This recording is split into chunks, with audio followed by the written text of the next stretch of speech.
Hello students. In the series of revision for class 10th biology, today we are starting the second part of chapter life processes, which is respiration. So let's start our topic on respiration. First of all, we need to understand what is the meaning of respiration. Respiration है क्या?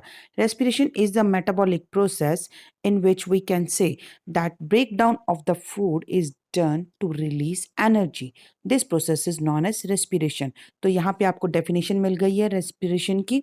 And in this process जो break down हो रहा है वो असल में हो किसका रहा है? ब्रेक डाउन जो हो रहा है वो हो रहा है ग्लूकोज का। So in this respiration process glucose get break down to release the energy. So we can say glucose is the best source of energy, and the energy released during the process of respiration is used to synthesize the ATP. जो भी energy release हो रही है वो energy ATP synthesis करने के लिए काम में ली जाती है, या हम कह सकते हैं कि रिलीज एनर्जी स्टोर होती है एटीपी की एटीपी की फॉर्म में। And the full form of ATP is adenosine triphosphate. It's very important, you have to keep remember it. And this is used as a fuel of all other activity of the cell. और यही ATP cell की activities में fuel की फॉर्म में use होता है। तो ये हुई बेसिक सी बात रेस्पिरेशन से related. Now we will look and on to the differences between breathing and respiration. Generally अगर हम देखते हैं तो हमें ब्रीदिंग और रेस्पिरेशन दोनों सेम प्रोसेस लगती है, but if you look on to the detail of respiration and breathing, we can say that both of these two are the different processes. दोनों में differences हैं. So let's see what are the differences between breathing and respiration. Breathing is a biophysical process. Breathing जो है वो एक biophysical process है जिसमें हमारी बॉडी के पार्ट जो है फिजिकल एक्टिविटीज कर रहे हैं, and which involve the inhaling and exhaling of the air through the lungs. इस प्रोसेस के थ्रू एयर लंग से अंदर और बाहर मूव कर रही है। This process is the breathing, whereas the respiration is a biochemical process. Here the chemicals which are present inside our body, they are involved in this process. That's why we are calling it biochemical process. Respiration is a biochemical process which involves the generating of energy. इस process में energy generate होती है by the breakdown of glucose, and this energy is used for the various functions. So हम अगर generally समझना चाहें main difference, तो breathing जो है वो एक एक्सटर्नल प्रोसेस है जिसमें एयर बॉडी के अंदर आ रही है और बाहर जा रही है, whereas respiration is the process which done at the cell level. That's why it is also known as cellular respiration. So respiration को हम cellular respiration भी कहते हैं जो हर cells के level पे होता है. Now we will look at the types of respiration. Type of respiration. Respiration is of two types. Respiration दो तरीके से होता है, और ये जो हमने टू टाइप्स बनाए हैं रेस्पिरेशन के, these are based on the availability of the oxygen. if oxygen is available for the respiration process, then respiration is considered as aerobic respiration। यानी ऑक्सीजन की प्रेजेंस में होने वाला रेस्पिरेशन कहलाता है aerobic respiration, whereas the respiration which occur in the absence of oxygen is known as anaerobic respiration. So this is about the types of respiration. Now we will look at to the breakdown of glucose. Glucose का जो breakdown होता है हमारी body के अंदर वो different pathway से होता है, and I want to tell you that this is the very important. ये सबसे इंपॉर्टेंट पार्ट है इस चैप्टर का, बहुत बार क्वेश्चंस बोर्ड एग्जाम्स में पूछे गए हैं। सो हम देखते हैं कैसे ग्लूकोज का ब्रेकडाउन हो रहा है डिफरेंट पाथवे के through. So glucose which is a 6 carbon structure, glucose एक 6 कार्बन मॉलिक्यूल है। ये 6 कार्बन ग्लूकोज ये ब्रेकडाउन होगा एक 3 कार्बन मॉलिक्यूल्स के अंदर, and this 3 carbon molecule is the pyruvate. इस 3 कार्बन मॉलिक्यूल को हम बोलते हैं pyruvate. As we can say that 6 carbon molecule glucose is converting into the 3 carbon molecule. So यहाँ पे 2 molecule pyruvate या pyruvic acid के form होंगे इस process के अंदर, and this process happens into the cytoplasm of the cell. Cell के cytoplasm में ये process हो रही है। यहाँ पे ऑक्सीजन की availability से कोई effect नहीं पड़ रहा। This process is not depends on the oxygen, but the further breakdown of the pyruvate, अब ये pyruvate आगे जाके कैसे breakdown होगा, it depends on the oxygen availability. If oxygen is not available, or we can say in the absence of oxygen, अगर oxygen absent है उस case में ग्लूको पायरुवेट जो है वो ब्रेक डाउन होगा and it will convert into the ethanol. उस case में जो प्रोडक्ट फॉर्म होगा वो होगा ethanol. So we can say that in the absence of the oxygen, the glucose finally convert into the ethanol and carbon dioxide is also formed. And here energy is also synthesized, but the amount of energy which is synthesized in this type of respiration is very less. We can say that only 2 ATP are formed in this process. Only 2 ATP molecules are synthesized in this type of respiration. And it is the example of anaerobic respiration because it happens in the absence of oxygen. Second type of pathway of glucose breakdown is in the lack of oxygen. Lack मतलब oxygen available तो है but पूरी तरीके से नहीं, oxygen की कमी है. So this type of respiration happens in the muscle cells of the human being. When we do lots of exercise, जब हम बहुत ज़रूरत से ज़्यादा एक्सरसाइज करते हैं उस केस में हमारी बॉडी में होने वाला रेस्पिरेशन जो होता है वो इसी तरीके का रेस्पिरेशन है जहाँ पे pyruvate acid further breakdown hoga in the lactic acid. So pyruvate acid, it forms lactic acid in the lack of oxygen, and this type of respiration occurs in our muscles.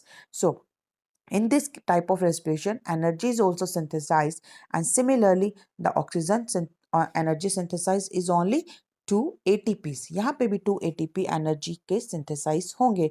It's a very less amount of energy. Third type of the pathway of glucose breakdown is the pathway where the it happens in the presence of oxygen. अगर oxygen present है उस case में जो glucose का breakdown होगा वो complete होगा. Glucose जो पायरुवेट एसिड में कन्वर्ट हो चुका है, this pyruvate will now move into the mitochondria of the cell.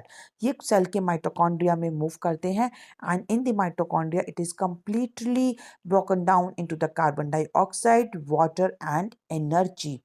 And the energy is formed here is a very high amount.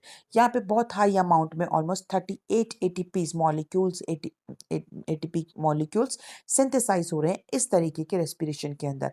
So यहाँ पे हमने देखा there are the 3 pathways by which the glucose can be broken down. First, in the absence of oxygen. Second, in the lack of oxygen, and third one in the presence of oxygen. And I am repeating that it is very important part of your chapter. ये आपको बहुत अच्छे से आना चाहिए and it is given in your NCERT book also. So now let's move further. Now we will look at to the human respiratory system. Human respiratory system. We know we have 2 lungs, but to understand the human respiratory system, we need to understand the complete complete parts of the human respiratory system. So here we can say that human respiratory system start from the nostrils, the two pore-like structures through which the air enter inside the human body. They are known as nostrils or nasal pore. These nasal pore open into the nasal cavity, or we can call it the nasal passes. In the nasal passes, when air enter inside in this nasal passes or nasal cavity, the air become purified or it can be become hot. यहाँ पे air को hot और purify किया जाता है nasal passes के अंदर. After that, the air will pass through the larynx and then it moves to the trachea. It pass through the pharynx and larynx. इनसे होते हुए अब air जो है वो move करेगी trachea के अंदर. Trachea is also known as windpipe. Another name of the trachea which we can use is the windpipe. This trachea has C-shaped cartilage ring. यहाँ पे C-shaped के cartilage rings present होते हैं trachea के अंदर so that this trachea do not get collapsed. Trachea को collapse होने से बचाने के लिए C-shaped ring यहाँ पे प्रेजेंट है. And this is also very important question. बहुत बार एग्जाम में पूछा गया है कि ट्रेकिया क्यों नहीं कोलैप्स होती जब यहाँ पे एयर प्रेजेंट ना हो. So answer will be the presence of C-shaped cartilage rings. It prevents the collapse of trachea. From trachea, the air will move into the another part of the respiratory system, which is the bronchi. Before entering into the both lungs, the trachea divide into the two parts, or we can say it get be bifurcate. It makes a y-shaped structure, which is the bronchi. So two bronchi will formed here, and one bronchi will enter into the left lung and another bronchi will enter into the right lung. Further, these bronchi will divide onto the mine or means और भी ज़्यादा further divide होंगी, and the further division of the bronchi is known as bronchioles. So further bronchi will divide into the bronchioles, and these bronchioles, they open into a sac-like structure which is known as alveolar sacs or alveoli. This is the enlarged view of the alveoli. यहाँ पे alveoli का enlarged view आपको दिखाया गया है, and this is the structure of the diaphragm. This is the muscular partition which is present here, and it separates the respiratory system from our abdominal cavity. thoracic cavity और abdominal cavity को separate करने का काम कर रहा है हमारा diaphragm. So यहाँ पे हमने एक introduction देखा है हमारे respiratory system का. Now look at the path of the air, how the air travels into the human respiratory system. So when the human inhale the air, the inhalation of air occur through the following pathway. First, the air comes from the nostril to the nasal passages, then it goes to the pharynx, larynx, trachea, then bronchi, or we can call it the bronchus also. Then air moves into the bronchioles, and finally it reaches to the alveoli, which are the sac-like structure. So these are the alveoli where the air reach, and here the exchange of gases take place. So finally जो gases exchange होता है वो होता है alveoli के अंदर. This is about human respiratory system. Now look at the mechanism of breathing. As we know that breathing is the external process, or we can call it the biophysical process. This breathing will divide it into the two parts. Breathing को हम two parts में divide करते हैं. First inhalation and another one is the exhalation. So here we can say that breathing can be divided into the two parts, inhalation and exhalation. Inhalation is the process we intake the oxygen through our nostril. Nostril के through air को अंदर लेने की process को कहा जाता है inhalation, whereas the breathing out the carbon dioxide to the same airways is called as exhalation. Air को यानी कि कार्बन डाइऑक्साइड को बाहर निकालने की प्रोसेस कहलाती है exhalation. Second difference हम कह सकते हैं during the inhalation the chest cavity increase. जब इनहेलेशन होता है तो चेस्ट कैविटी का साइज इंक्रीज हो जाता है due to the movement of diaphragm downward. जो डायफ्राम हमने देखा था हमारे पिछले डायग्राम के अंदर, diaphragm which is the muscular structure, this diaphragm its moves downward. ये डायफ्राम जो है ये नीचे की तरफ मूव करता है, and due to the movement of this diaphragm the volume of chest cavity it's get increase. Chest cavity का वॉल्यूम इंक्रीज हो जाता है, and due to this increased volume of the chest cavity the air will move inside. air जो है वो move करेगी अंदर की तरफ. और finally we can say that during the inhalation when the chest cavity size increase the air rushes into the lungs from the outer atmosphere. But in the exhalation, during the exhalation the diaphragm moves upward and the chest cavity become narrower, or we can say the size of chest cavity it decreased during the process of exhalation because the diaphragm moves upward. diaphragm एक इस तरीके की structure होती है Dom shape. जब ये Dom shape diaphragm नीचे की तरफ मूव करता है तो चेस्ट कैविटी का साइज इंक्रीज हो जाता है, जबकि डायफ्राम जब ऊपर की तरफ मूव करेगा और it will come in normal in size, जब ये अपने नॉर्मल साइज में आएगा during the process of exhalation तब चेस्ट कैविटी का साइज छोटा हो जाएगा. And due to the narrower size of the chest cavity the air rushes out from the lungs to the external atmosphere. So हम कह सकते हैं ये है basic difference between inhalation and exhalation, and combinedly this inhalation or exhalation is causes the breathing. Now we will move further and we look at that how the exchange of gases take place. As we already discussed, the exchange of gases takes place through the alveoli. जो exchange होता है gases का यानी कि oxygen का body के अंदर आना और CO2 का बॉडी के बाहर जाना, this is the exchange of gases, it happens in the एल्वियोलाइज। ये होता है एल्वियोलाइज के अंदर जो कि लंग्स के अंदर प्रेजेंट है। And these alveoli are richly supplied with the blood, और ये ब्लड से बहुत रिचली सप्लाइड होती हैं। And this is the site where exchange of gases oxygen and CO2 occurs between the blood and the atmosphere. यही वो site है जहाँ पे ऑक्सीजन अंदर आएगी और कार्बन डाइऑक्साइड जो है वो बाहर की तरफ मूव करेगी। सो सपोज अगर हम देखें, this is the bag like structure which is the alveoli. When air reaches inside the एल्वियोलाइज, oxygen rich air reach into the एल्वियोलाइज। यहाँ से आने के बाद इन एल्वियोलाइज में ब्लड वेसल्स प्रेजेंट होती हैं, and through this blood vessels the oxygen diffuse to the blood. यहाँ से ऑक्सीजन का डिफ्यूजन हो जाएगा ब्लड के अंदर। And the blood which has the high amount of carbon dioxide, blood के अंदर हाई अमाउंट में कार्बन डाइऑक्साइड है, and this carbon dioxide will diffused into the alveoli. Carbon dioxide आ जाएगी एल्वियोलाइज के अंदर। So in this way we can say that diffusion of gases occurs at the level of alveoli, and these alveoli contain excessive network of blood vessels, जिसकी वजह से exchange of gases यहाँ पे हो रहा है।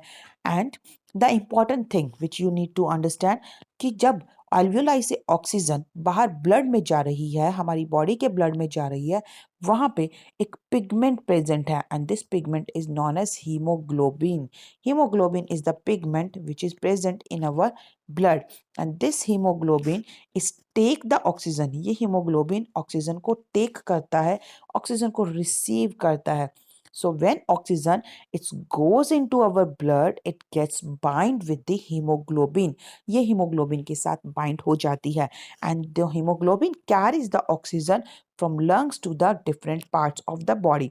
So हमारे लंग से पूरे बॉडी के पार्ट्स तक ऑक्सीजन को ट्रांसपोर्ट करने का काम करता है haemoglobin, and this haemoglobin present in our RBCs, red blood cells. RBCs जो हमारी ब्लड सेल्स हैं, इनके अंदर प्रेजेंट है हीमोग्लोबिन नाम का पिगमेंट जो ऑक्सीजन को ट्रांसपोर्ट करने में हेल्प करता है। ये हो गई मैकेनिज्म हमारे रेस्पिरेशन की। Now we will see that how respiration occur into the another animals. हमने ह्यूमन में रेस्पिरेशन देखा, ह्यूमन में रेस्पिरेशन के लिए रेस्पिरेटरी सिस्टम है, and it has the respiratory pigment haemoglobin also. But in some another organism, some another animals where the respiratory system, proper respiratory system is not present, like in the case of aquatic organism. अगर हम aquatic organism जैसे कि fishes के बारे में बात करें, they do not have lungs, they have the gills. Fishes में लंग्स की बजाय गिल्स होते हैं जिनके थ्रू वो रेस्पिरेशन करते हैं, and this gills they absorb the dissolved oxygen. जो वाटर में डिजॉल्व्ड ऑक्सीजन होती है ना, जो ऑक्सीजन पानी के अंदर मिक्स हो जाती है, उस ऑक्सीजन को ये गिल्स अब्सॉर्ब कर सकते हैं। And here one important question occur, aquatic animals breathe faster than the terrestrial animal. This is very important question, that what is the reason why aquatic animals they breathe faster than the terrestrial animals. So answer of this question is that in the water, the aquatic organism जो पानी में रहते हैं वो पानी में dissolved oxygen को absorb करेंगे, but the amount of oxygen which dissolve in the water is very less as compared to the oxygen which present into the air. Air में एक हाई अमाउंट में ऑक्सीजन प्रेजेंट है, but water में oxygen बहुत less amount में dissolve होती है। सो इस लेस अमाउंट ऑफ ऑक्सीजन को यूज करने के लिए, यानी कि इस लेस अमाउंट ऑक्सीजन पे जो एनिमल्स डिपेंडेंट है, they have to breathe continuously. उन्हें कंटिन्यूसली ब्रीदिंग करनी पड़ती है ताकि वो ऑक्सीजन की डिमांड को कंप्लीट कर सकें। They can continuously fulfill their oxygen requirement, so they have to breathe continuously. This is the reason that aquatic organism they have faster breathing rate as compared to terrestrial animals. So this is the comparison between the terrestrial and aquatic organism. Now we will look at to the respiration into the plants. अब हम देखते हैं कि plants में respiration कैसे होता है। Plants में भी एनिमल्स की तरह कोई रेस्पिरेटरी सिस्टम नहीं है। They have to respire through इस बॉडी पार्ट्स। प्लांट्स के सभी body parts like stem, leaves और रूट्स, ये सब डायरेक्टली एयर के कांटेक्ट में रहते हैं। So plants can respire through its different body parts like leaves. if plants respire to the leaves, they have to use the stomatas. Stomata are the pore like structure which are present into the leaves. Leaves में मिलने वाले stomata से plant respiration कर सकते हैं। Stomatas के through oxygen अंदर carbon dioxide अंदर आती है और ऑक्सीजन बाहर जाती है during the photosynthesis, and similarly during the respiration the oxygen come inside the plant and CO2 goes outside during respiration. So this is respiration of plants through stomatas. Similarly, the pore-like structures are also found onto the bark of the stem. Stem पे भी एक structure मिलती है जिन्हें हम बोलते हैं lenticels. These lenticels are present into the stems. They are present onto the stem through which the plant can respire. So these are the structure through which the exchange of gases take place into the plants. So this is about our respiration part. I hope it will be helpful for your quick revision for your board exams. In the next video, we will discuss about the next part of the life process, which is transportation. So keep watching, keep studying. Thank you.